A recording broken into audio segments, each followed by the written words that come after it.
All right, so let's begin with Alan's keynote study streak. We'll study four remedies today. The reason I picked up Apis, Cantharis, Petroselenium, and Cannabis sativa for studying today is because yesterday we studied Stramonium, Belladonna, Opium, and Hyoscyamus, and somewhere along the line in our clinics, we will have presentations of Apis and Stramonium very closely, Apis and Belladonna very closely seen, Apis and Cantharis very seen. And it is important if you study these remedies in a linear fashion, one after the other, you will be able to grasp more about it rather than just reading it randomly or alphabetically in a normal way. So let's go over and read Apis mellifica from Allen's keynotes. Ailments from jealousy, fright, rage, vexation, bad news. Adapted to stumous constitution, glands enlarged, indurated, scirrhus, and open cancer.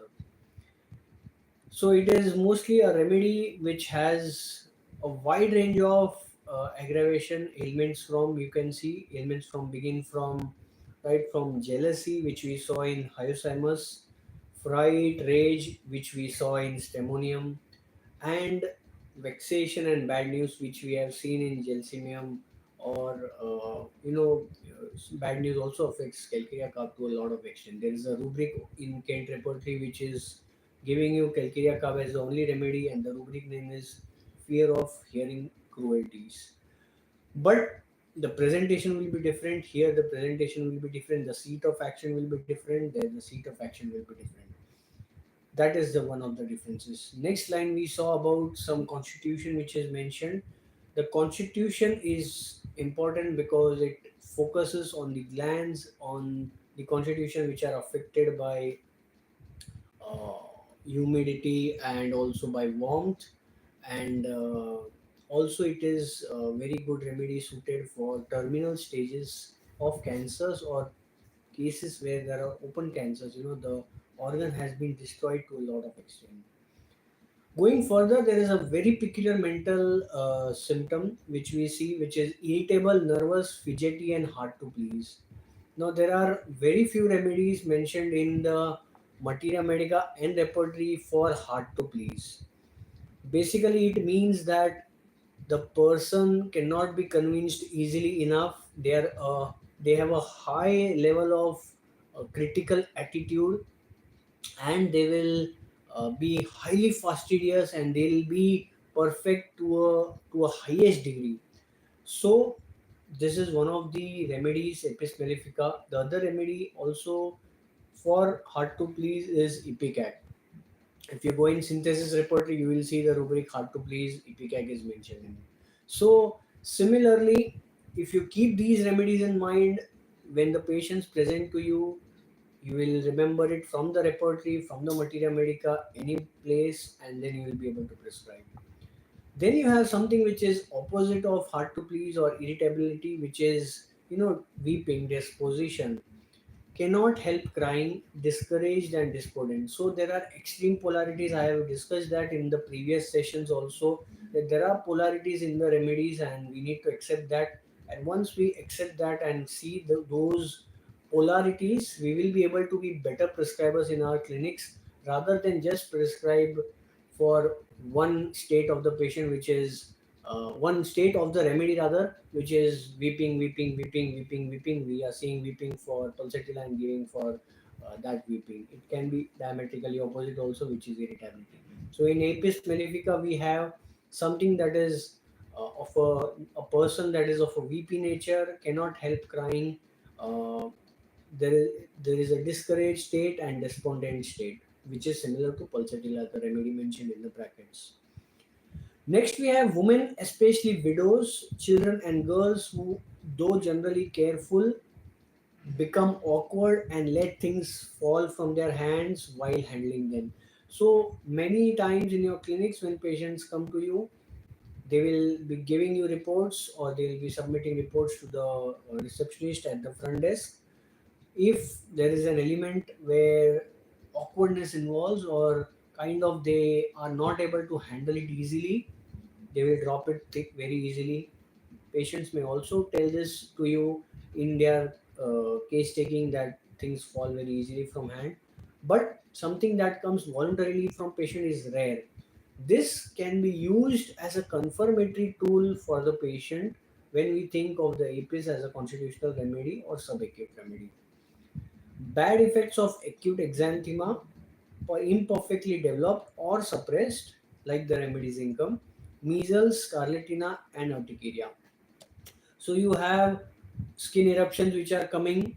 The allopathic doctors treat them with ointments, with steroids, and the patients develop changed attitude in their behavior, or they may develop some internal complaints. If the cause is traced to the suppression of eruptions, think of the remedies APs, income. Also think of sulfur, which is one of the top remedies. We can never forget it.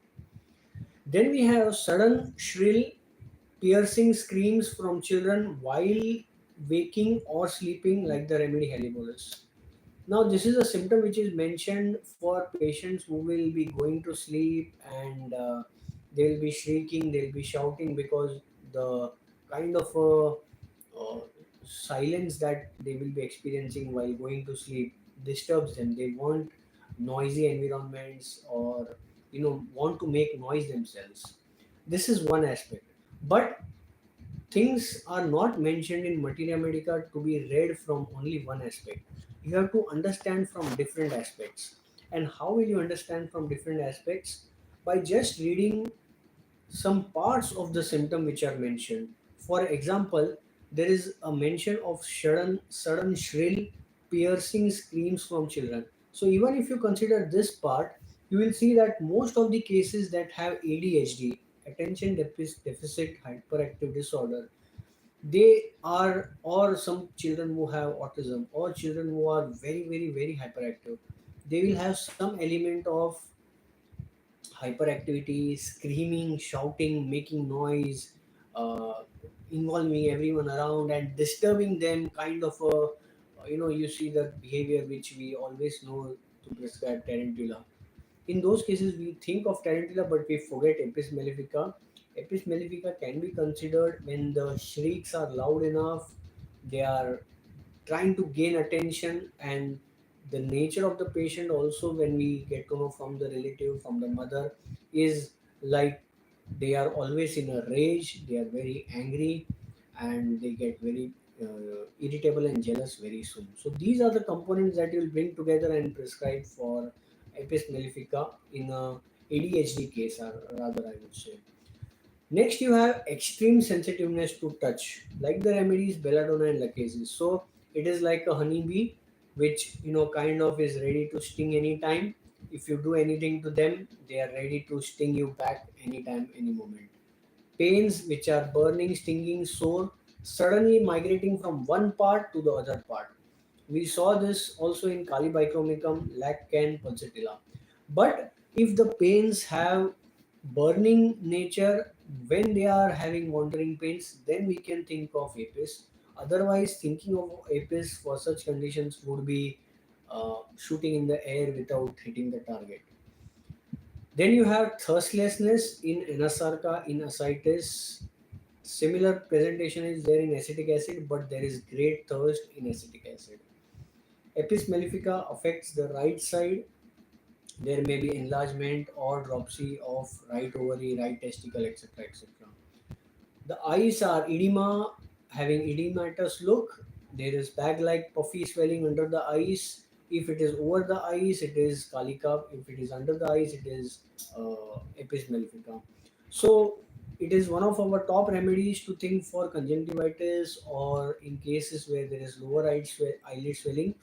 But it is not the only case which we should keep in mind where we need to prescribe APIs. In different patients that we see, we will have this edematous swelling of the upper eyelids as a presentation of an observation of the for the physician.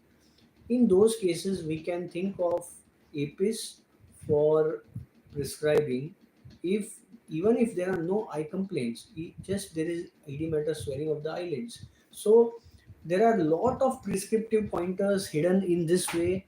in Ellen's keynotes. And once you are able to pick them up and think of prescribing the medicine, your job becomes very easier.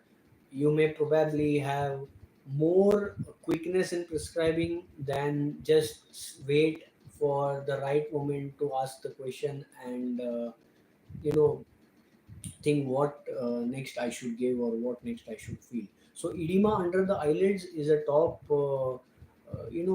concomitant symptom for epismale everywhere that you will see. In fact, edema of any part which is localized, you should think of epismale for prescribing. Then you have constipation, which is there is a sensation in the abdomen as if something tight would break if there is much effort which is used. Diarrhea of drunkards in eruptive disease, especially if eruption is suppressed. Diarrhea involuntary from every motion as though anus is wide open. We saw this also in the remedy phosphorus. So very less prescribed for diarrhea. Apis mellifica is very less prescribed, but we can think of this remedy in cases where there is suppression of eruptions. So whatever is the exteriorization that is happening, if that is stopped from coming out, it goes inside, it affects the nervous system, it affects the gastrointestinal system. Those are the cases we should think of epismel for prescribing. Then you have incontinence of urine with great irritation of the parts, can scarcely retain the urine for a moment, and when passed, it scalds the part severely. It is frequent, it is painful, it is scanty, and it is bloody. So, by just seeing the urinary uh, investigations, you can decide Apis mellifica if there are blood cells, RBCs, lot of pus cells, lot of epithelial cells, lot of cast that are happening, and the patient just has one complaint, which is there is burning constantly in that part, and I don't know what to do. I don't feel better by anything. Give Apis mellifica, and it should probably help you in most of the conditions. Cantharis is second best, or Cantharis may have its own clinical conditions, but we'll see that when we take over Cantharis as the next remedy. Next, again, you have edema of the hands, of the feet, and dropsy without thirst. We saw with thirst, acetic acid. Also, another remedy is apocynon. Intermittent fever, chill at 3 p.m. with thirst, and it is always aggravated in warm room and external heat. Generally, external heat aggravates Apis mellifica.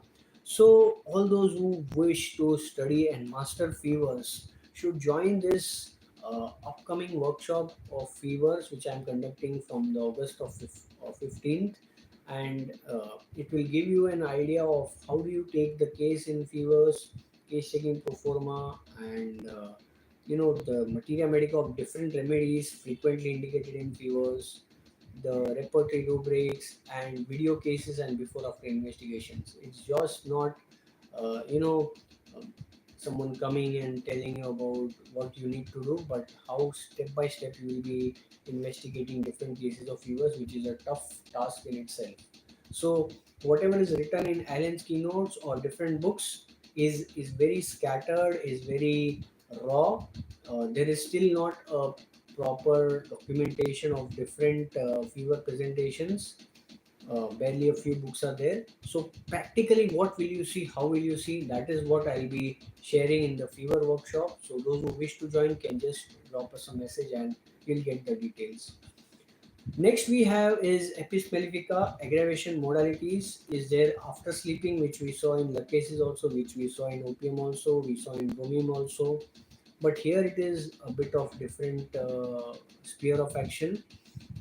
Aggravation from closed, warm, and heated rooms, which are intolerable, and from getting wet, which is also the case with rust dogs, better by washing or moistening the parts. So, urine complaints which are better by washing the parts, we should think of Apis mellifica. Better by open air or changing position or walking helps them, and when sitting erect helps them. One of the top remedies to think of prescribing after Apis mellifica is Natamur, and if it is to be given in certain cases where there is edema, there is swelling, we should think of we should think two times before prescribing rust stocks before or after this, or the other remedy, the rust stocks is given and we are thinking of prescribing APIs, because they are somehow incompatible, because they work very much similar in different parts of the body. If you need to give some remedy, you may give intercurrent like sulfur and then prescribe. That would be an ideal situation for any homeopath, just to avoid an aggravation. And if you also need to give something, then you can think of giving arsenic and pulsatilla. So next we have something that is mentioned for Apis mellifica, which is it has cured scarlatina albuminuria after Cantharis digitalis helleborus failed. So there are cases in the past. There was a disease which was scarlatina, and which used to affect from the skin to the from the throat to the kidneys. In those cases, we should think of Apis. It's not present right now, but in cases where there is albuminuria in the urine investigations, which has happened due to some acute disease that has happened, you should think of Apis mellifica right away and prescribe in the highest potency and wait for the next investigation to be done in 48 hours to see the result. So next we have the remedy Cantharis. Let's go over and read Cantharis. Cantharis is one of the top remedies, again, which has oversensitiveness of the all the parts like Apis mellifica. There are hemorrhages from the nose, mouth, intestine, genital, and urinary organs. So, if it is limiting only to the burning areas, burning in the local parts, it is Apis mel. But if with the burning there is hemorrhage also, it's one step further. So, it is like a second stage of inflammation that has happened. In those cases, you should think of cantharides. Pains are raw, sore burning in every part of the body, internally and externally, with lot of extreme weakness. Disgust for everything, drink, food, and tobacco. So similar presentation is there in APIS also. There is a lot of thirstlessness. We have the same thing in Cantharis also, but here there is more of bloody discharges which will happen from any part of the body because the destruction of tissue has started. So it can be indicated on the similar lines of APIS in cases where urine routine report shows you RBCs which are in a lot of numbers. There is bloody urine, occult blood is seen, and there is a lot of burning. And the patient also tells you that there is burning in those parts of my body where there is discharges are happening. So drinking even small quantities of water increases the pain in the bladder. So as soon as they drink, if they vomit, we can think of the remedies arsenic. We can think of the remedy natrum for in cases of fevers, especially. We can think of eupatorium. Uh, we can think of phosphorus. But if drinking of water causes pain in the bladder, we should think of cantharis. There is tenacious mucus in the air passages, Bovista, Calibicromicum, and are very closely related to this. And we can prescribe or compare cantharis if there are bladder-like symptoms with the respiratory symptoms present in the case. In stools, we see that there is passage of white or pale red tough mucus like scrapings from the intestines. So you have these patients which have stools with streaks of blood, and it will be either minute specks of blood, or there will be a very bloody stool which we see, or it will be like the scrapings of intestines. So that is what Cantharis will cure for you all. Similar remedies we should think of is Carboanimalis and Colchicum. Although Colchicum has its own sphere of action, we'll come to it when we think about it. There is lot of nausea, but in Cantharis there is more of burning, and there is more of hemorrhage which happens from that part. So in Cantharis, the next we read is male system. There is bloody nocturnal emissions. So the destruction of the parts have started. Other remedies that we think of is ledum, myrrh, and petroleum. So, Dr. Priyanka, I think I spoke the name of the remedy. We are discussing cantharis from Allen's keynotes.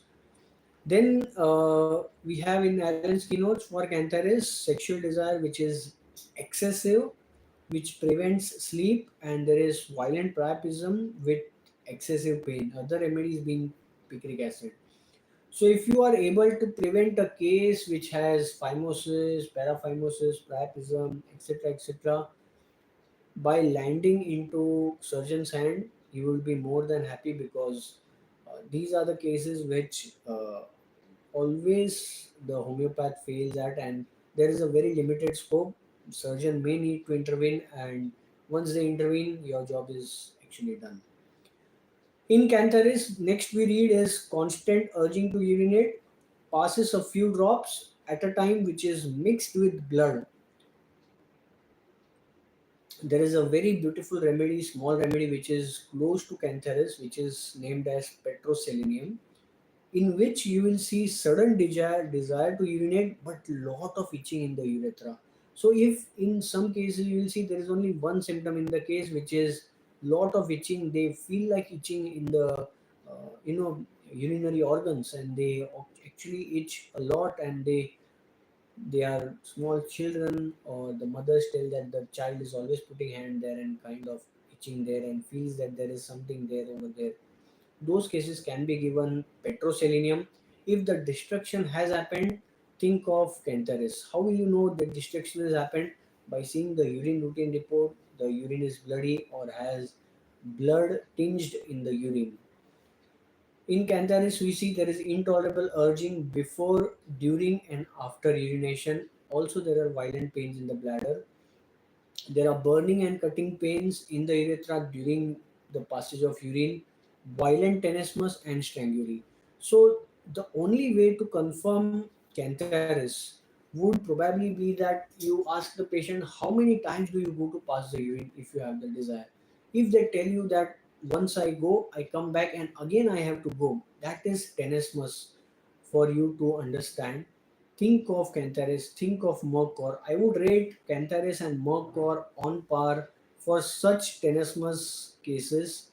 If the tenesmus is in the gastric region, especially in the rectal region, think of Nux vomica. If it is there in the urethral region, think of Cantharis, think of Mercor.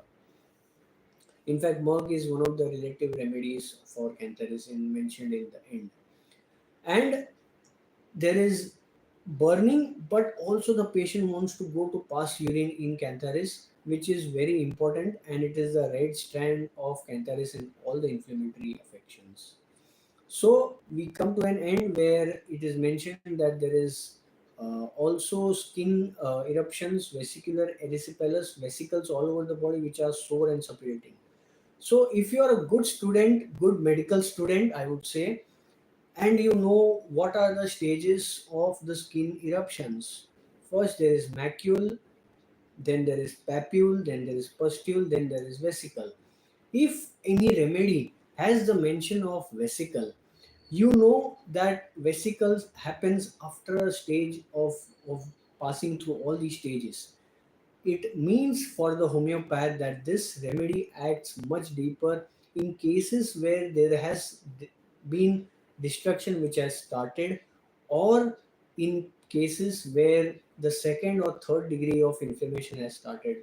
So, in this way, once you categorize remedies into first initial stages of inflammation and secondary or tertiary stage of inflammation, your job of prescription becomes easier.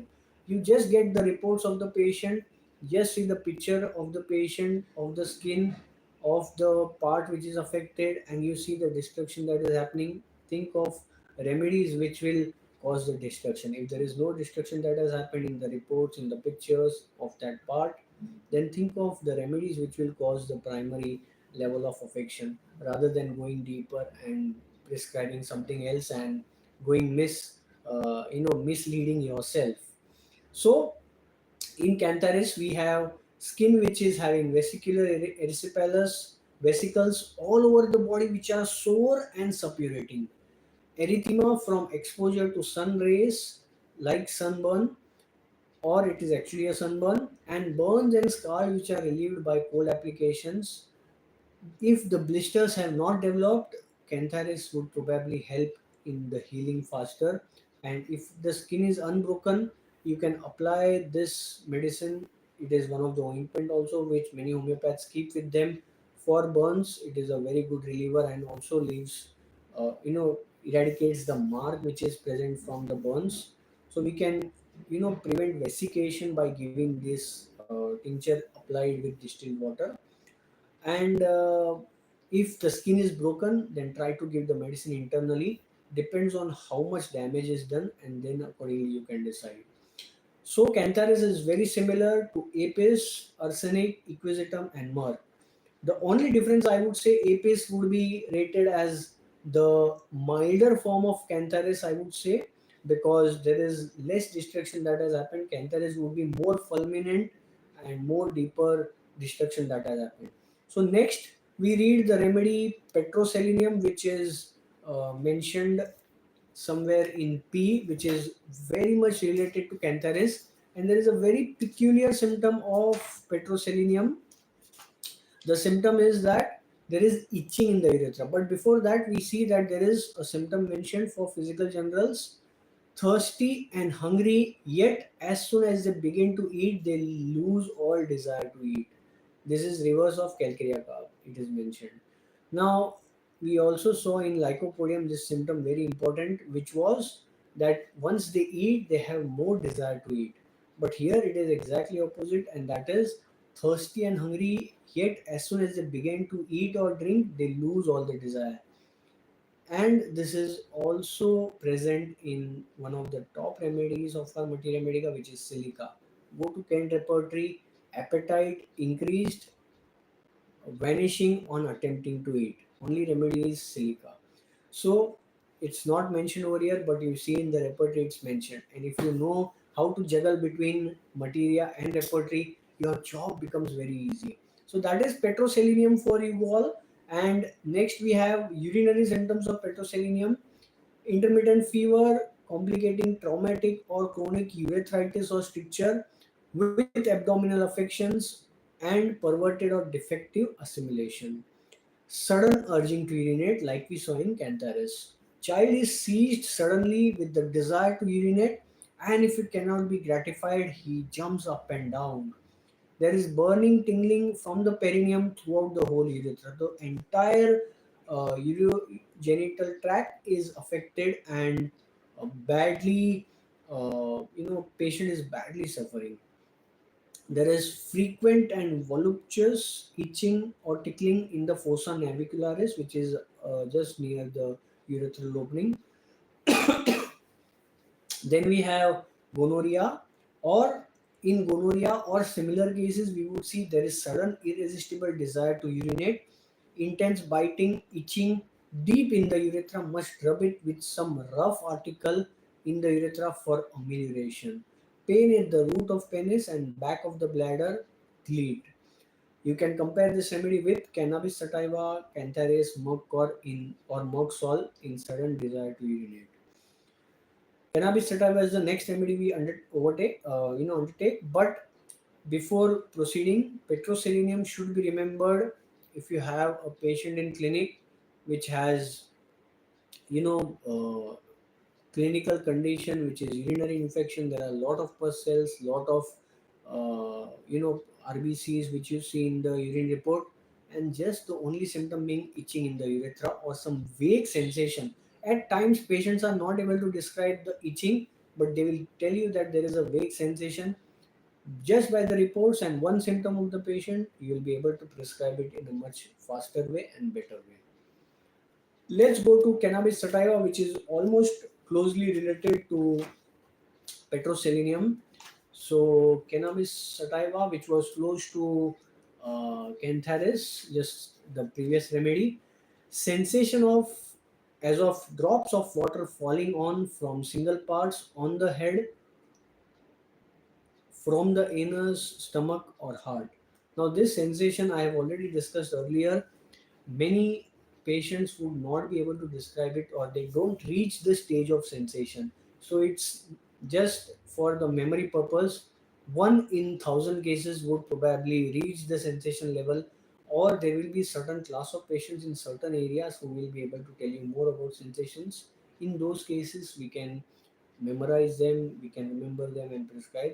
But in level 1, level 2 cases, patient will always stick to the name and name of the disease and what is happening with them. Your job is to cater to these 80-90% of the population with Allen's keynotes, Boric and Fata. Next, we have dyspnea or asthma, when the patient can only breathe by standing up, which is very peculiar. Obstinate constipation causing retention of urine and constriction of anus. Choking in the swallowing, things go down the wrong way. Other remedy mentioned is anacardium. It is surprising to see this symptom in cannabis sativa. I have always prescribed Baraita carb and alumina in one of my cancer of the esophagus cases. So if you are staying tuned to different presentation, case presentation, which I'm posting on the timeline, you will get to see this case as well, how it was presented in a almost 85-90-year-old guy. Then we have in cannabis sativa, contraction of fingers after a sprain, dislocation of patella when going upstairs, some vague sensations here and there. But what is the main focus of our attention should be the urinary system, where there is acute inflammatory stage of gonorrhea or Stecken stages which of urinary infection. If there are discharges which are thick and pus-like, think of the remedy cubeba. If there is just the acute and inflammatory stage, the very primary stage of inflammation or affection, think of cannabis sativa. Urethra is very sensitive to touch or pressure, cannot walk with legs close together, it hurts the urethra. Pains extending from the orifice of the urethra backward, burning, biting posteriorly, more sticking while urinating. Tearing pains in the along the urethra in a zigzag direction. So when we read these symptoms, it is not exactly like we will be seeing in our practice. What is interesting is that I'll share with you an interesting case where the lady had rheumatoid arthritis and she had around 180 to 200 pus cells, and there was only one strong symptom in the case, which was as soon as the urine is over, there is a sudden jerk along the urethra towards the entire abdomen. On this symptom, I prescribe cannabis sativa. It is a single remedy present in one of the rubrics in Kent repertory for the rubric pain sticking as soon as the urine is over. It is single remedy mentioned. It's a rubric in a similar. It is framed in similar way. So. At times you will get these presentations which have been mentioned, at times you will just get some vague presentations. You will have to study the materia and the repertory together to understand these smaller remedies and of course all the other remedies. Otherwise it would be difficult to think about prescription only on materia medical basis or only on the repertory basis. So we have cannabis sativa, which is very similar to again cantharis, capsicum, gelsemium, petroselenium in early stages of specific urethritis. So those patients who come to you with complaints which have started a few hours ago or just yesterday or maybe just yesterday evening and today they are reporting to you, you should think of remedies cannabis sativa, capsicum, gelsemium, petroselenium. I would rate cantharis as a remedy which has more of second and third degree of inflammation than in the early stages. Of course, here it is mentioned that we can also consider it for specific stages of specific early stages of specific urethritis. But nevertheless, it is every homeopath who needs to define his borders of prescription and go further. So that brings us to the end of today's session. I guess we have some time, so we will cover some other important remedies as well, which is capsicum, very similar to cantharis and cannabis sativa. Persons with light hair, blue eyes, nervous but stout and plethoric habit, phlegmatic diathesis, lack of reactive force, especially with fat people, easily exhausted.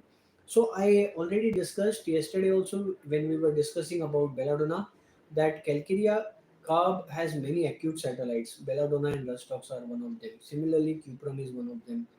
I would rate capsicum also one of the satellites of calcarea carb, because if you read it correctly, it is indicated in patients who have stout and plethoric habit and those who are also fat and also easily exhausted. So patients who seem to be like calcarea or constitutionally they are calcarea but they manifest or present with complaints which are having lot of burning, lot of you know lot of throat related issues, you should think of capsicum. So next we have children who dread open air. They are always chilly, always refractory, clumsy, fat, dirty, disinclined to work or think. You have patient who is indolent, dreads any kind of exercise. Similar presentation we see in calcarea carb. Persons inclined to be jovial, yet get angry at trifles. Desires to be let alone, wants to lie alone and sleep. Homesickness with red cheeks and sleeplessness. Constriction, main is the constriction feeling. I had a case who had constriction of the jaw and he had taken all the medicines from ENT to the top physicians, not improved. With capsicum, there was lot of stiffness of the jaw, which was psychosomatic in nature, and this patient improved drastically. So there is constriction of the fauces, throat, nares, chest, bladder, urethra, rectum. Everywhere he feels that something is stuck up. If something is stuck up with the burning feeling, think of capsicum as a remedy. The burning, spasmodic constriction, and the other pains worse between acts of deglutition. So as soon as they swallow, they feel there is a lot of burning, which will indicate capsicum for you. Every stool is followed by thirst, and every drink is followed by shuddering. So as soon as they drink, they will have shivers, or if they pass stools, they will have thirst, which is increased. This can be available clinically if you try to elicit very easily. As the coldness of the body increases, so also does the ill humor. So the main thing is that as the patient gets colder or as he develops perspiration, which is cold clammy, there would be more of an irritability. This is a very subtle observation. It may or may not be, picked up easily by the homeopaths. There is painful swelling behind the ear, which is mastoid region, extremely sore and sensitive to touch. Any patients who come with these complaints, we should think of capsicum as the remedy. There is burning and smarting sensation as from cayenne pepper in the throat and other parts, and they are not better by heat. Tonsillitis with burning, smarting pain, intense soreness, constriction of throat with burning, inflamed, dark, red, and swollen. Nervous spasmodic cough in sudden paroxysms as if the head would fly to pieces. With every explosive cough, there escapes a volume of fetid pungent air. It can be flatters, it can be irritation also. The other remedy in such cases we should think of is sanguinaria. Pain in the distant parts on coughing like bladder, knees, legs and ears. So there will be capsicum in those cases. You can compare capsicum with Apis, belladonna, bryonia, caladium pulsatilla. And if patients who are seeming to be like calcarea and you want to prescribe capsicum in fever cases and it is not happening, helping, Sina would probably help even better. And the constriction is very important in capsicum. The burning, smarting pains which will differentiate with Apis and belladonna. So that brings us to the end with five remedies, and we wrap up today's session. So I hope you are learning the different medicines through Alan's keynotes study streak. Let us call it a day, and if anyone wants to ask any question, please feel free.